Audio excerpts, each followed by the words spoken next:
If you love sparkling wine as much as I do, you'll love today's sponsor, Last Bubbles. They feature one hand-picked bottle of champagne, Prosecco, or other bubbly every day at up to 70% off. I'll share more later, but for now, be sure to download the Last Bubbles app or go to lastbubbles.com and use code CORKANDFIZZ for 10% off. Interested in learning about wine, but not sure where to start?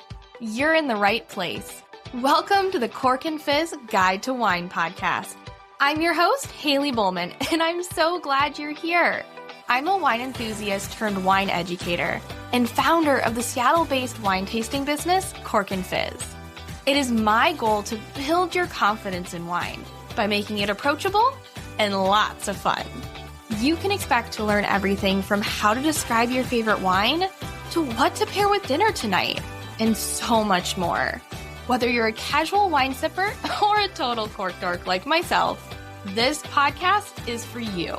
So grab yourself a glass and let's dive in. Hello and welcome back to the Cork and Fizz Guide to Wine podcast. Today's episode is a really fun one, especially if you like knowing the story behind what's in your glass, which I'm assuming if you're here listening to this, you might fit into that category. I am joined by Lisa Tupetz of Tupetz Wine Connections, who you may remember from a past episode if you've been listening for a while. And this time, she's brought along one of the winemakers that she works with, Max from Weingut Greiner in Germany. Max makes wine in a small, lesser-known part of Germany called, this is a mouthful, so I'm going to try my best. It's called Markgraflorland. Max tells me later that I can just call it the Black Forest region, so that is much easier to say, but it's close to Baden. And this winery, his winery is fully biodynamic, which we're going to break down in a very real, easy to understand way during the show. And of course, Lisa is the person who helps get these kinds of wines from a small family estate in Germany all the way to wine shops and restaurant lists here in the US.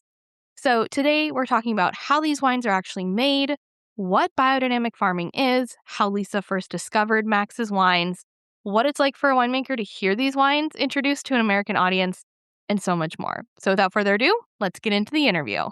All right, so let's start. One of my favorite ways to start these podcasts, and when I'm talking to anybody who is in the world of wine, is what made you fall in love with wine? And I know technically, Lisa, I've probably asked you this question since you've been on the show before, but I would still love an answer from both of you. But I'll go to you first. What made you fall in love with wine? When I make a birthday party, I was 16 years old and I have a birthday in the middle of September. And then I asked my dad, hey, Dad, I need money for my birthday party. I need beer and wine and schnapps. And then he told me, no, Max, you get no money. You get 400 kilos with Pinot Noir. And then, then I make my first wine, and then the wine game starts. I love it. Oh my gosh, that's a fun story of how you got into the wine world. You're like, I just wanted money for beer and wine. He said, no, you can make your own wine and then you can drink that. Yes. I love it. Okay, Lisa, how about you? Well, yeah, it's not that cool of a story for sure. But I love the story of Max. I tell all my new clients in America now too. It's like, this is like what you need to know about Max. How he got into wine. For me, it was my trip to New Zealand right after school, where I didn't know what I want to do with my life. And I ended up spending some time in New Zealand with my mom's best friend, who owned one of the best restaurants and wine bars in New Zealand, in Christchurch.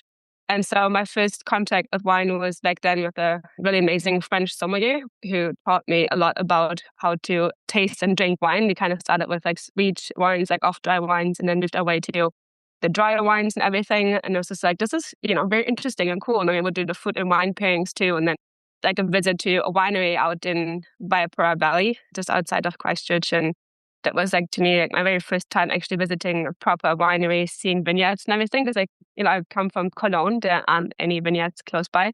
And it's like a heavy beer drinking area. So it was definitely very different. But I was like, yeah, absolutely blown away by the beauty of like, a winery and the vineyard and everything. And like tasting in his barrel room. And I was just like, this is so cool. I do want to learn more about this. And it's since then I've been in the wine industry. So yeah. Yeah, it really only takes that little thing, right? And then you kind of caught the wine bug and you want to stick with it.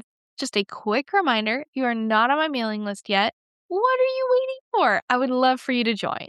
When you do, you'll get a free shopping guide that has 15 of my favorite wines under $15. Head to corkandfizz.com, scroll down to the bottom, and there'll be a little section where you can join the mailing list. I send out a weekly newsletter filled with wine tips, recommendations, special offers, and so much more. Now, let's get back to the show. So I want to do kind of as a little intro into the wines. I do want to dive more into the viticulture and winemaking, but I think it's so interesting of having this relationship of having the winemaker and then the importer that brings in, the wines here to America. And so I want to start with you, Lisa, of what first drew you to Max's wines and made you want to import them? What of his style felt like it was the right fit for your portfolio? I met Max just, I think, a couple of years ago, maybe almost 2 years ago by this point at the trade show, because he works with one of my other wineries that I import already. And so Max actually provides the grapes for the sparkling wine house I'm working with, or one of the sparkling wine houses I'm working with. And it's also like the winemaker for them too, right? Like the consultant, technically, for Max. Yeah. And so it's like how we kind of got connected and tasted a couple of wines at a trade show, just kind of like under the table that he brought. And then I was like, this is actually really cool. And I was like, can I come and visit your winery? Because I do like to see where the wine is made and get a feel for the person who's, making the wine, and especially seeing the vineyards and everything. And I just really enjoyed how his entire lineup is very real and authentic. And there's nothing that is trying to cover something up. There's nothing like no makeup used. Like everything is just like very pure. And like you can taste like it sounds stupid, like the terroir, but it's actually like you can tell where the wine is from. Everything has like a specific like handwriting to it too. And I just really enjoy wines that are made to impress and like express what they actually are and like what they're about, and like show the great variety and where they're from. So I really like enjoyed like the purity of his wines. And so I went back again this year to taste again with him. And I did like another 2 or 3 vineyards and everything. And then, he's also Demeter certified, but it's awesome, but also not the main reason why I would work with him. Like, to me, like just like the power of the wines, that is like very, very cool. Yeah. I like that it's the authenticity of the wines. And then it's like, oh, and there's this bonus, you're biodynamic certified, which is always a great thing to know, that we're taking care of the land and the earth of where we're getting the grapes from. So now I'm curious, I kind of want to flip that question for you, Max. I know you came to visit here in America, or you've been here probably quite a few times if you tried at a trade show as well. But what was it like the first time you heard Lisa describe your wines to an American audience? Did it surprise you at all for like how people received them? No, I don't think so. I think Lisa knows very much about me and my wines, and I told her a lot of our wines, and she told. I think it's really the same to the customers. Is there any difference, do you think, between like talking to an American audience versus like German audience back home? Yeah, in Germany, nobody talks about Napa, and Chardonnay. It's always now we drink Chardonnay, but it's completely different to a Napa Chardonnay. Yeah, we got to give that caveat here. Everyone hears Chardonnay and they immediately go, "Oh, you mean like the big, bold, buttery Chardonnay of Napa?" Not even that like they make that all the time anymore, but it's like the first thing people think of. So whenever you introduce one, you always have to be like, no, okay, but I want you to think of something different. Yeah, same with the Riesling. Oh, it's a sweet one. It's like, no. Yeah. No, it's not. Yes, yeah. Chardonnay is always big and buttery. Riesling is almost always sweet. And you always have to be like, no, there's other versions of those. Let me tell you about that. I love it. Okay, well, let's dive deeper into the winemaking process and philosophies at your winery, Max. So specifically, I want to learn a little bit more about being Demeter certified biodynamic and what that means. So can you start by just explaining in your own words what biodynamic viticulture really means and how it affects the wines that you make? For me, it was important that we work on biology. In the first vintage to 2027, we work only biology. And then I think why I don't use more tools for get more balanced in our wines. And then we start in 2018 to work with the biodynamic preparates. And that's the only difference to the biology culture. you use when you make work only for the certified, then you use one time 500 and one time the preparat 501, and that's it. When you need it, when you make it only for your certificate. For me, it was clear when I would like to make the best wines in the world, I need to work biodynamic because all the big important producers or the high-end producers like Romane Conti, they are work all biodynamic. And this was for me really clear thing that when you buy a vegetable in a supermarket, a biodynamic vegetable and a normal vegetable, it smells completely different. And the same is by the grapes. When you have a very tasty grape, you can make very easy and very good wine. Yes, definitely. I feel like I've heard it from every winemaker is like the wine is really made out in the vineyard. Like Yeah, you can't make a good wine from bad grapes. So you have to start with that. I'm curious for a lot of folks because I think some folks that are listening, you'd think biodynamic versus organic. yeah. What made you go the biodynamic route instead of organic, or is it kind of end up being both? I think it's both. Yeah. But when you work biodynamic, you have more tools. Yeah. And at the end, you have more in your mind, and maybe you look a little bit better to your vineyards or to your grapes. Yeah? And I think you are a little bit closer to your grapes or to the wines. Yeah? Okay, all right. This is the big difference. Yeah? You learn to look better to your grapes. Okay, and what does it look like on like a day-to-day level of being Demeter certified, both in the vineyard and in the cellar? What are some of the things that you do to be more connected to the grapes and to take care of the land? Yeah, like as example, we have sheeps in our vineyards, yeah, and then you see completely different things. Yeah, when the sheeps they eat one grass, they eat another grass, they don't eat, and then you think about how grass grow in your vines, yeah. And when you work normal in your vineyards, yeah, there's some grass, and then I used, I don't know English, Lisa, the mulcher. Yeah, you can cut Yeah. the grass with the machine, but when you use sheeps, that's completely different thing, yeah? And then you look very much, or yeah, more clear what kind of things grow in your vineyards and what is maybe the problem, yeah? Interesting. So you're trusting the creatures, essentially the sheep, to Yes. kind of tell Yeah. you Yeah. what's going on in the vineyard. So Yeah. if This there's is one certain example. Yeah. Yeah. Interesting. Okay. And I feel like I've also heard of like biodynamic sometimes, especially being fully Demeter certified, there's some mystical elements to it. Yes, of course. Yeah, the biodynamic preparates. Yeah. Yes. Is that Yeah. something you follow as well? Do you find that that has a great effect on the vines? Yes, of course. Yeah, I worked 6 years in one of the biggest biodynamic wineries in Germany.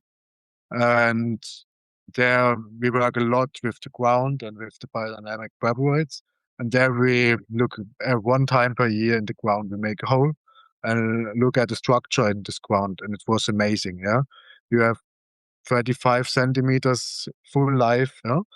And when you normally look in a vineyard, we have maybe 10 centimeters or maximum 20. And then we make at the biodynamic field, we look in the ground, then we go to the neighbor to a biology one, yeah, but he works completely the same, but he don't use the biodynamic preparates, but he have only 10 centimeters, 20 centimeters life in his ground. And then the next neighbor was a normal, a conventional wine field. Terrible, yeah, because he don't work in the ground, he use only fertilizers and yeah. But the difference between biodynamic and was very extremely in the ground, yeah. And for me, it's important that we have a very good ground. And when you have a good ground, then your wines grow very good, and then you have a good balance, and then you have less problems in your vineyards. So. Yeah, definitely. I feel like I've heard like when And I this think makes about sense. Yeah.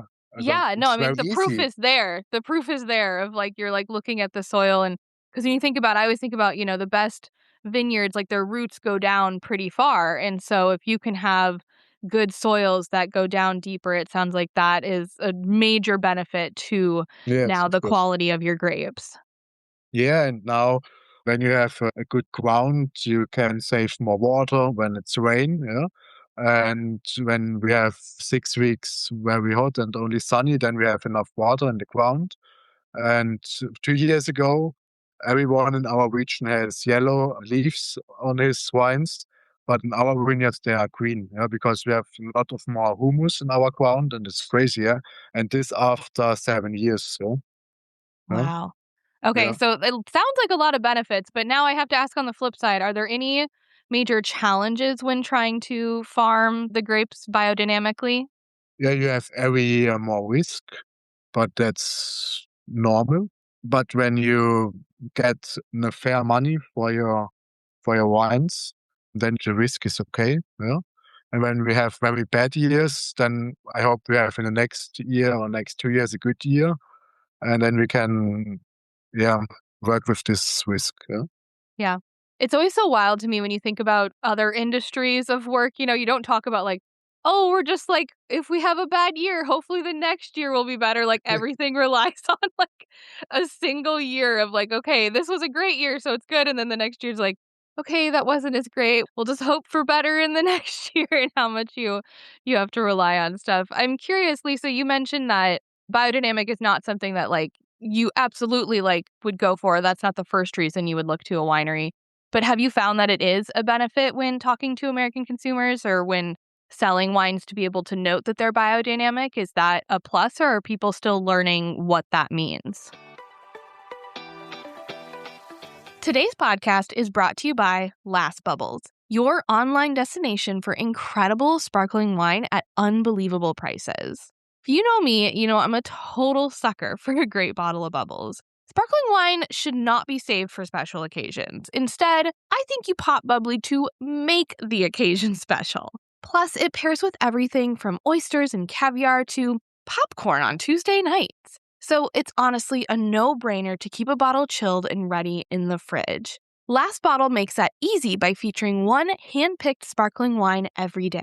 From champagne to cava to petnat, all at 30 to 70% off retail. Their team tastes through hundreds of bottles, so what you see each day is truly worth popping. Every offer also comes with tasting notes, pairing ideas, and stories about the farmers and winemakers behind the wine. Plus, a Bubbles glossary that explains things like method traditionnelle, petnat, and dosage. They even have a brand new Last Bubbles app, making it easier than ever to discover your next favorite bottle. So go download the app or visit lastbubbles.com and use code CORKANDFIZZ for 10% off your next order. I think they're definitely still learning what it means and trying to understand because it's not as common as it is in Europe. There are quite a few European wineries that deem it as certified, but over here it's not like the usual. Even though many people work organic or biodynamically, there's not much education about it quite yet out there. But I do like that I'm able to put on a label as well. So this also creates curiosity for the consumer and also transparency, which I think is very important too. I cannot put organic labels on the wines just because of how the regulations are between Europe and America and what certain regulations stand for and like the winemaking part. So to me, having the certification actually helps as well to tell the story without even being there. You look at the label and you see it's a biodynamic certified wine. So it has a certain standard of sustainability or attention to detail when it comes to farming. So I do like it. So if my wineries would all be deemed certified, that would be amazing. But I also know I'm going to take some time to actually get this process going. But also what we talked about earlier, like Max was just saying about the topsoil, how lively it is. I think you can also taste it in his wines. When we were tasting the wines when he was over here past month, the wines were evolving so much in the glass too. So they're so open, they grow, they breathe, and like there's so much happening. So it was, I think, really cool to see how the wine is just like alive and not just, closed down, not using, too much sulfur or additives and stuff to make the wine kind of closed and like stay the same for like a whole week. So they kind of evolve and like, yeah, definitely it got better every time it tasted and it was very cool to see.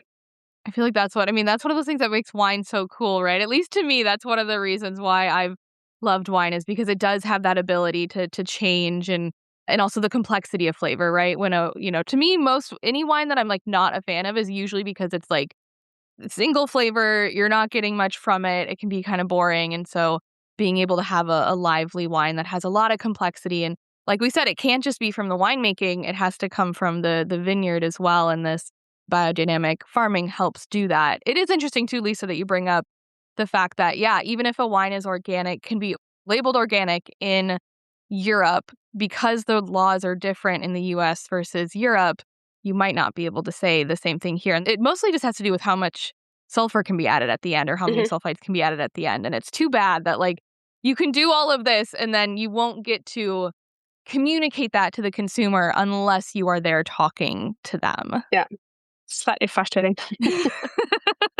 And also the label approval too, because every winery that it's organic certified that I'm working with has to change the label completely.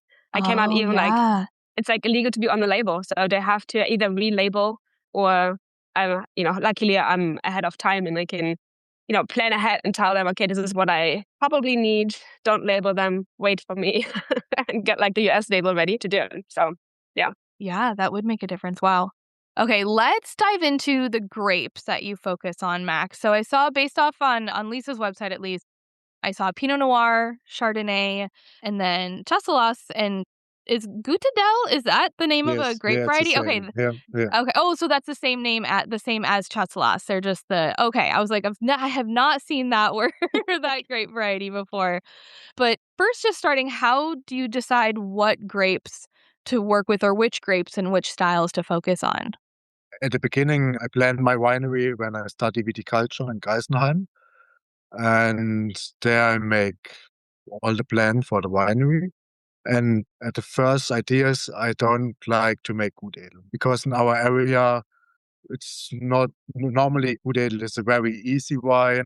Sometimes with 20% or 25% Sauvignon Blanc inside, that you get a little bit more flavors, yeah, and a very cold fermentation.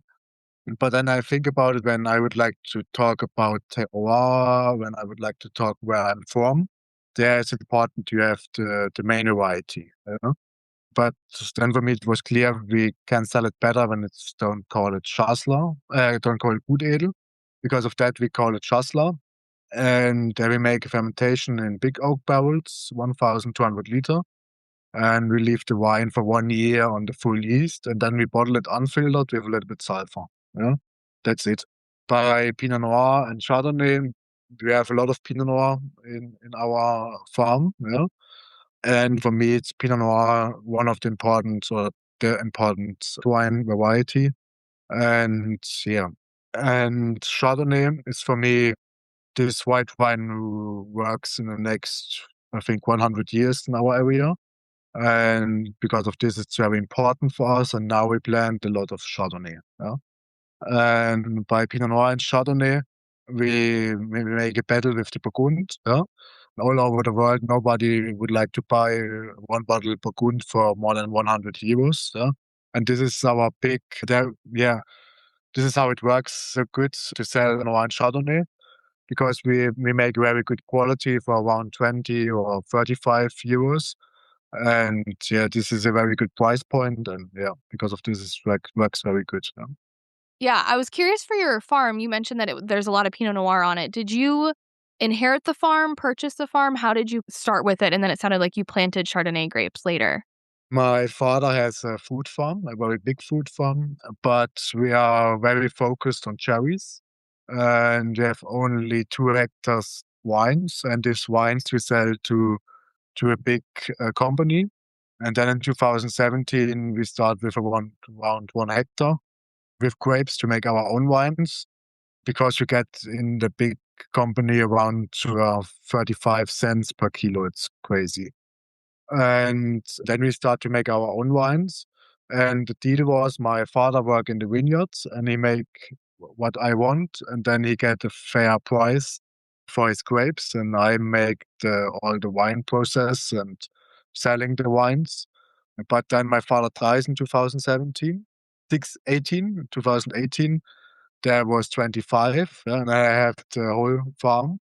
Then I make one summer. Summer 2018 was a very hot summer in our area. And this was a terrible summer for me. I work every day, minimum 20 hours. And it was so crazy. And after this year, I changed the farm completely. We make all the fruits, all the cherries we sell to my cousin. And now we are full focused on viticulture. Now we have only 2 hectares, but only for us, for eating or to make apple juice or apple cider.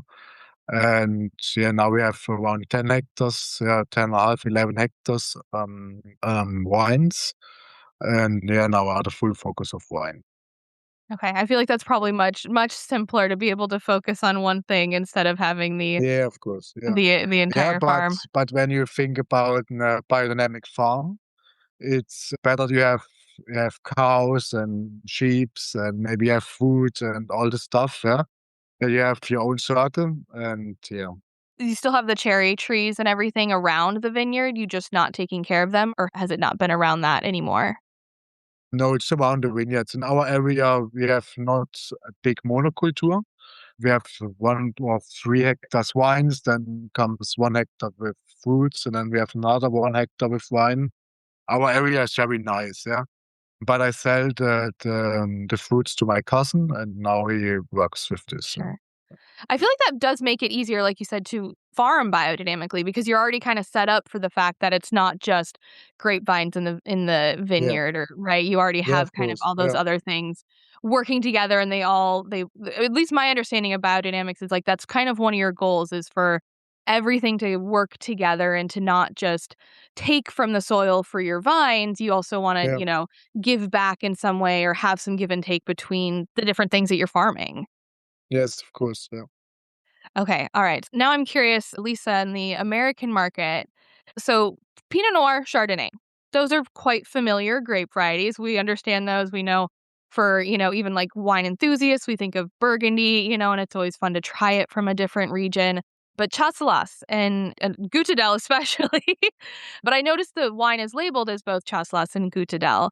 And so I'm curious, have you found that folks are wanting to try new varietals like that? Is there a push for that, or are people still kind of like, I don't know what that is. I'll take the Chardonnay because I've heard of that before. It's actually incredible to see how people want to buy different grape varieties. So one of my top sellers is an Elbling. The Chasselas received like really, really great feedback too. So everyone is like very curious, especially those who drink wine on a regular basis. They want to try something new and learn and educate themselves about what else is out there. And then actually selling Chardonnay coming from Germany is still a lot to talk about too. So it's not just like, oh yeah, it's a Chardonnay, great, I'm sure I love it. It's more about, okay, what does it mean coming from Germany? How do we make the wine? What's the style? There's like no classic German Chardonnay style. So if you think about, obviously Chablis, you know what you most likely can expect when you get in your glass. So Germany doesn't have that quite yet. It's also interesting. But then if you have like Max's wine, for example, which is very close to Burgundy, the style, the stylistic of the wine is very similarly to what you would also get in Burgundy. So I think the wines are selling well. And like once you open them, it's like very easy to get people to make, oh yeah, I do like this Chardonnay a lot, or especially the Pinot. The Pinot has been showing so incredibly well, and it's been really well received, even though it's a higher price point Pinot. But yeah, it's kind of nice to see that the weird grapes sell well. And it's a very good talking point too. Yeah. I feel like that's like a trend that's coming out in the wine world, especially with younger drinkers, is that they want to try something different. They're not immediately, like, oh, I need to, the biggest and there's no, what do I want to say? Like, I feel like with older generations, it kind of had more to do with the name, or it had more to do with like, oh, Bordeaux, like it's fancy and it has, that title to it. And now it's more like, what funky, weird new thing do you have? I want to try that. Yeah. I don't want to drink my mom is drinking kind of thing. Yeah, exactly. I want something new. Yeah. I'm curious with the Pinot Noir. Is it a marketing thing or is it not as common? So I've heard of Pinot Noir from Germany is typically called, is it Spätburgunder? Is it a like marketing thing to choose to call it Pinot Noir when importing it into the US, or do you call it Pinot Noir as well in Germany, Max? We have both. We have some Pinot Noir where we call it Spätburgunder, and the other we call it Pinot Noir. It depends on the clones. Yeah? Uh-huh. At our Pinot Noir wines, we have most of our Burgundy clones. Yeah, where we planted a lot of Sélection Marsal in the last 10 years. Yeah, and yeah, that's why one called Pinot Noir. Interesting. Okay. And then the other one, are they like Yeah. German-based clones, or which clones do you use Yes, for of the? course. Okay. Yeah, and they smell a little bit different. The Germans, I think the Burgundy ones are a little bit more darker fruit, sometimes a nice sherry, and a little bit more earth. Yeah, it's a Yeah. forest earth. Yeah? And the clones from Baden, then our Spätburgunders, they're sometimes or more the red fruits. Yeah, a little bit strawberry, and sometimes some herbs. And yeah, it smells a little bit different, but I like both. Yeah? Yeah. Okay, cool. I've never really thought about it that way, because in my head, I'm just like, oh, Spätburgunder is just the German name for Pinot Noir, which is just like a very, very simplification of it versus no, sometimes it can be kind of like how you think about it, or like you said, the clones that you Yeah, use we in have the in vineyard. Germany, we have around 15 years ago the red wine hype. Yeah? When you go to a winery and you would like to buy 6 bottles Pinot Noir, then you have to buy 12 bottles Gut Edel or other Pinot Blanc. And from this time, they try to get some clones to get very much kilos, yeah? And to get very much berries. And this is now the big difference from the German clones to the Burgundy clones, because in Burgundy they try since 200 years to make the best wines. Yeah? In Germany was completely different thing. Yeah? And yeah. Interesting. Oh, so fun. I hope you enjoyed this episode of the Cork and Fizz Guide to Wine podcast. You can learn more about Tupetz Wine Connection and purchase Weingut Greiner, along with many other delicious German wines here in the US, at tupetzwine.com. That is TUPETZ wine.com. And you can learn more about Max's winery directly on his website, which is Weingut, WEINGUT Greiner, GREINER.com. Both links will be in the show notes, so you don't have to try to memorize or write it down. If you love this episode as much as I did, would so love it if you could take a quick second to rate it and leave a review. And of course, if you know a wine lover in your life that would enjoy this, please share it with them. And if you'd like to show additional support for the show, you can become a paid subscriber. Click the link in the show notes and become a monthly supporter for $10 or less a month. You'll get a shout out in the next episode I record. Plus, if you choose the $10 per month option, you'll get to choose a topic for a future episode. In next week's episode, you'll hear part 2 of my interview with Max and Lisa, where we talk about how Max's winemaking style has evolved over time, why a region like Markgraflerland, which we're just going to call the Black Forest region, deserves a spot on your wine radar. And then we're going to pull back the curtain a little bit on what actually happens after the wine is made and how it gets here on the shelves in the US. Thanks again for listening, and if you want to learn more about wine, come follow me at Cork and Fizz on Instagram. Cheers!